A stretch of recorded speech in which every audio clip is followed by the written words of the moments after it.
It is late at night. The glow of the screen illuminates a blank document. The clock keeps ticking forward, and the deadline for a critical project is rapidly approaching. Yet, your hand reaches for the phone. You open a social media app, answer a message, or decide to clean the kitchen. A heavy, paralyzing feeling sets in as you actively avoid the one thing you need to do. For centuries, society has had a very specific vocabulary for this behavior. We call it a lack of discipline. We write it off as a bad habit. Most often, we simply label it laziness, a personal failure of willpower. But what if we have misdiagnosed the problem entirely? What if the reason you cannot force yourself to start writing that report or paying those bills has absolutely nothing to do with your character? The science of human behavior points to a different reality. Procrastination is an ancient biological survival system, currently misfiring in a modern world it wasn't built for. To understand why we delay, we have to look at the environment where our brains developed. As these ancient cave paintings show, early humans survived in a prehistoric landscape defined by absolute scarcity. There were no supermarkets and no guaranteed meals. Every hunt carried a physical risk. In this primitive setting, the primary biological imperative was simple: conserve energy. Exerting effort meant burning precious calories. If an action was not immediately necessary to stay alive, taking a nap and waiting was always the safer, smarter choice. Look at this fossilized skull of an early hominid. Inside this specific physical architecture, extreme evolutionary pressures forged specialized threat detection hardware to keep humans alive. Nature rewarded those who strictly guarded their energetic resources. 200,000 years later, that exact same biological hardware is still sitting inside your head. It has not been updated to handle the modern world. We are judging ourselves for a survival instinct that kept our ancestors alive, simply because it is operating in the wrong era. This photograph captures what behavioral scientists call an immediate return environment. Notice how the hunter carries a small animal through the brush. The physical exertion yields an instant visceral consequence. You hunt, you eat. You run from a predator, you live. The brain learned a strict rule from thousands of generations living this way. Never expend energy unless the reward is immediate, concrete, and absolutely certain. This rule is enforced by the limbic system, one of the oldest neural networks in the human brain. Deep within it lies the amygdala. It acts as our internal alarm network and a ruthless energy accountant. Before you even consciously realize it, this system evaluates every potential action you might take. It runs an automatic calculation, weighing the heavy energetic cost of an action directly against its immediate physical payoff. The ultimate priority of this system is your immediate biological safety. If a task does not offer a fast, tangible reward, the limbic system will completely override your desire to plan for the future. Today, we operate in a delayed return environment.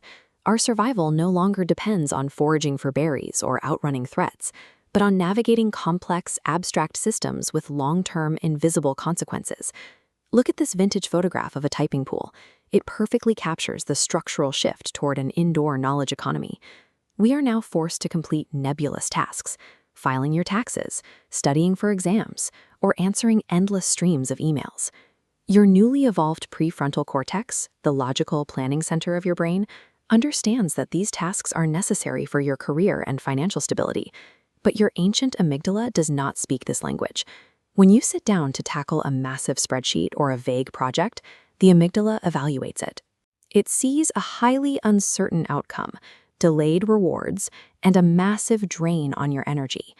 Because it cannot distinguish between a physical threat and a stressful email, it triggers a literal biological alarm. High-level intelligence offers no immunity against this primal panic. Here is the author Douglas Adams, who famously struggled so deeply with missed deadlines that his publishers once had to lock him in a hotel room just to finish a book. The primitive brain registers modern productivity as a dangerous drain on resources, making avoidance a biological necessity for survival. Once that threat signal fires, your body initiates a physiological survival strategy, the freeze response.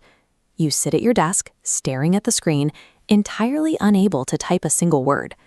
This happens because the fast-acting amygdala is actively overriding the slower, rational prefrontal cortex. The emotional center of your brain has temporarily hijacked the steering wheel. With the internal alarm system screaming, the brain urgently looks for a way out. It desperately needs immediate emotional relief to soothe the panic. Modern technology is engineered to exploit this exact vulnerability. Infinite scrolling, short videos, and push notifications offer immediate certainty and minimal effort. They deliver cheap, rapid hits of dopamine that temporarily turn the alarm off. In this light, procrastination is not a failure of time management. It is a highly effective, subconscious strategy your brain uses to regulate negative emotions and escape perceived danger. The relief, however, only lasts until you put the phone down. Then the aftermath arrives. You look at the clock, realize hours have passed, and the guilt sets in. You berate yourself, promising that tomorrow you will finally be disciplined. This self-criticism has a distinct physiological consequence. Beating yourself up floods your nervous system with cortisol and acute stress hormones. Paradoxically, this stress response causes the amygdala to fire even harder. It detects the physical sensation of your own shame, interprets it as yet another threat, and responds by flooding the network with even more panic, demanding further distraction.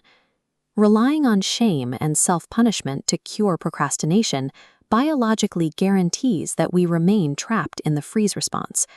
The harder you are on yourself, the more you tell your brain that you are in danger. To actually break the cycle, you have to bypass the amygdala. You must signal physical safety to your body so that the rational prefrontal cortex can come back online and resume control. Clinical interventions start with physiological regulation. A deep, extended exhalation, breathing out for twice as long as you breathe in, directly stimulates the vagus nerve. This physical action dampens the sympathetic alarm and shifts the body out of fight or flight mode. While physiological regulation silences the immediate alarm, clinical frameworks focus on how we handle the thoughts that triggered the panic in the first place. This is known as cognitive diffusion. It teaches you to observe unhelpful thoughts, like "I'll fail anyway," as just pictures, words, and sounds, rather than absolute facts that must dictate your actions. Once the body is calm and the thoughts are at a distance, you can apply the strategy of micro-commitments. Instead of telling your brain to write a massive 10-page proposal, you commit to a ridiculously small first step, just opening the document and typing one single sentence.